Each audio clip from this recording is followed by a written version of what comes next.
আমার ডোরিমনের ডোরাকে খাইতে মন চাইছে গাইস, দেখো কি আমি লাগতেছে, তো আমি বানাই নিলাম। তো বানানোর জন্য চলো আমরা ফ্রিজ থেকে ডিম বের করি। আমি আসলে ডিম নির্বাচন করতে পারতেছি না, এটা বেশি বড় হয়ে যায়, আগেরটাই মনে হয় ঠিক ছিল। তো চলো এটা আরেকটু চকলেট নিয়ে আসলাম গানাশ তৈরি করার জন্য।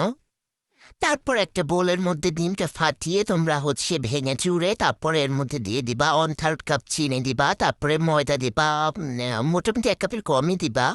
তারপর এটা সুন্দর করে মেখে নিবা। তারপরে তোমরা আম, ভুলে যাবা আসলে সবকিছু, তোমাদের আসলে কিছু মনে থাকবে না। তারপর তোমরা এর মধ্যে দিয়ে দিবা বেকিং পাউডার 1/2 চা চামচ, 1 টেবিল চামচ দিয়ে দিবা কোকো পাউডার। আর এর মধ্যে দুধ একবারে দিবা না গাইস, একটু বেশি মানে বারে বারে মিক্স করে নিবা, কারণ বেশি হয়ে গেলে তো তখন আর কিছু করতে পারবা না। তো আমি আসলে দেখো একবারে দেইনি, মানে দ্বিতীয়বার আবার দিলাম।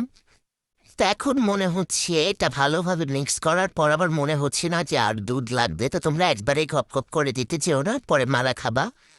তো তারপরে এর মধ্যে আমি দিয়ে দিব 1 টেবিল চামচের মতো তেল দিয়েছি, আর এখন দিয়ে দিচ্ছি চকলেটি মাংস। আরে সালা বাইর, আরে ভাই মানে ঝাঁকাইয়াও বাইর করতে পারি না, যাই হোক 2-1 ফোঁটা বের হয়েছে, ওটাতেই কাম হয়ে যাবে।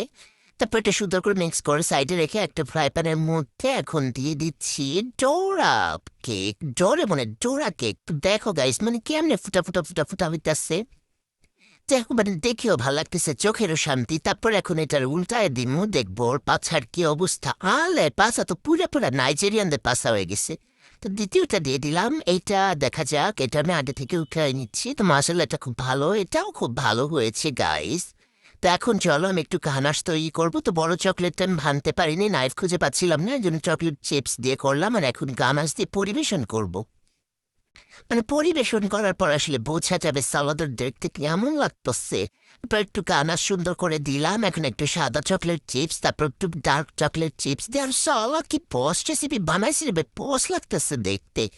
মানে আরে সালা কি ইয়াম্মি, আমি যদি ডোরেমনটা একটু খাওয়াইতে পারতাম সালা বুঝতো যে আমি আসলে কি বানাইছি।